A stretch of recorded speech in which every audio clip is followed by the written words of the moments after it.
Good morning. You're listening to FloorDaily.net, and I'm Kemp Harr. This morning, my guest is Bob Weiner, actually Dr. Bob Weiner, who is the owner of Totally Carpet. Bob, how you doing? I'm fine, thank you, Kemp. Good to be with you. It's been a few years since we've done an interview. You've just opened a new carpet mill based in Dalton, focused in the contract market. We'll get to that in a minute.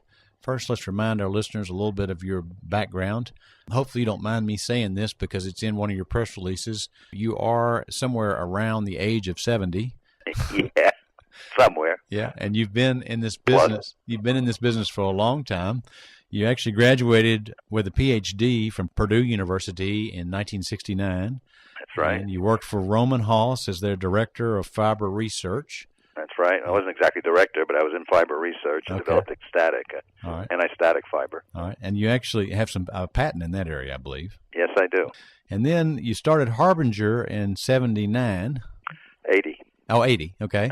January 1st. Okay. You were close. All right, good. Which ultimately was sold to Mohawk. And then you started Print Street, which ultimately was sold to Interface in 94. Correct. And then Constantine you started that as a residential brand.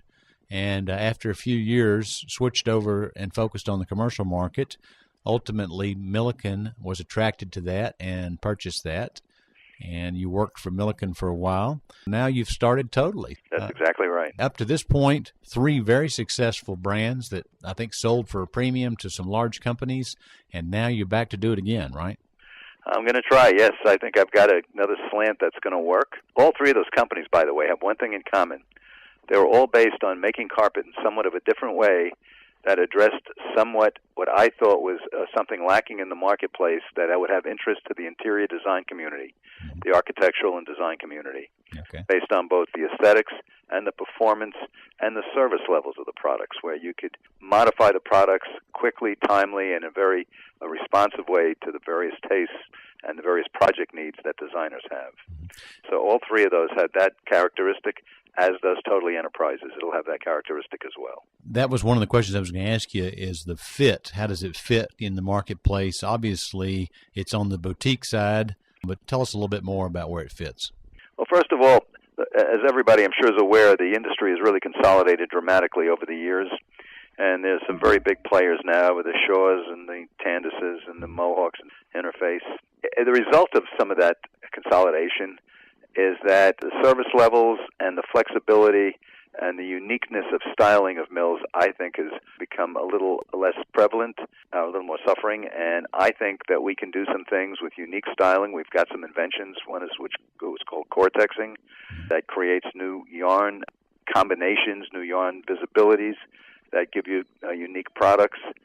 And we think that we can create styling that gives functional products, that gives very aesthetically pleasing products, that gives very usable products, gives timeless products that the A&D communities will embrace, but gives it with a lot of flexibility, a lot of very quick service, a lot of ways that the designers can use as a very comfortable approach to filling out their project's needs.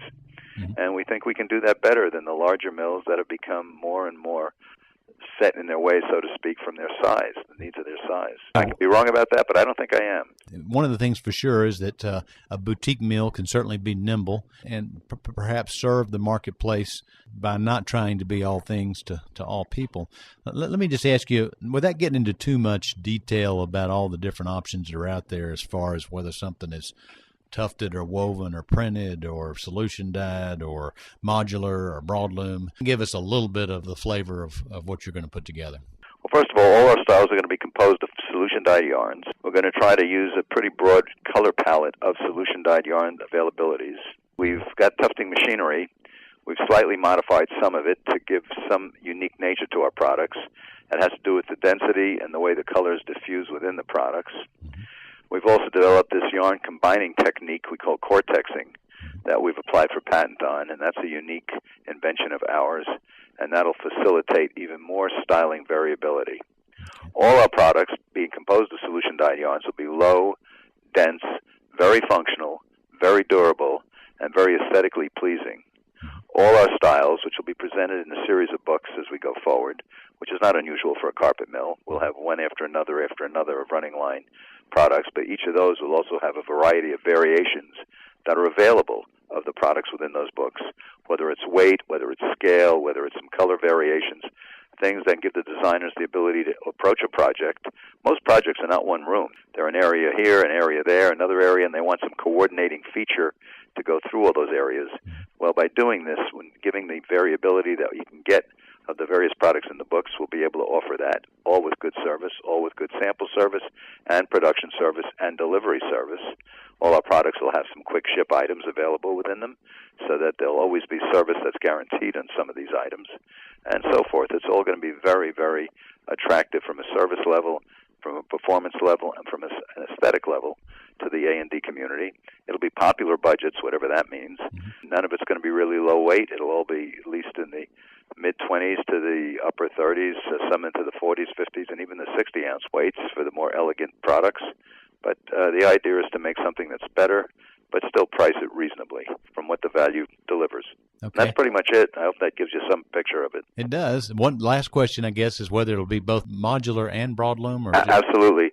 The styles that lend themselves nicely to tiles will be available as broadloom and modular tile. The styles that don't will just be available as broadloom. However, all our styles could be made into tiles, and our tiles would be guaranteed to be flat and square. The limiting factor, of course, is how the seams would look. So style, even though we say is not recommended for tile, if a designer absolutely insisted on using it as a tile, we would make it as a tile, but then they'd have to deal with the relatively unattractive visibility of the seams. So we're just trying to guide them in the proper way to make a nice-looking tile installation out of our products that are available as tiles. And most of our products will be available both as broadloom and tile. Well, as you've proven in the past, it sounds like you're on top of your game. I guess the only one other question I might have is channel to market. You will be offering these through what, independent reps, or how are you? Independent reps, and as we get going, we'll start hiring some salespeople that are company salespeople. You do it territory by territory, marketplace by marketplace, trying to use the best strategy to get the best sales effort going in each area within limited budget constraints, obviously. Okay, and if somebody wants to see some of these styles, is there a place you can go to Absolutely. Okay. Oh, you think I know a website offhand? Of course I don't. Okay. I'm sorry about that, but I have people here that do. Okay. Actually, I do see your website here. It's www.totallycarpet.com. Excellent. You can tell how old I am just by how fluent I am in the World Wide Web. That's all right, Bob. Well, Bob, I appreciate you spending time with us. Again, been talking to Bob Weiner, who is the owner of Totally Enterprises, the owner of Totally Carpet, and you've been listening to Kemp Harr and FloorDaily.net.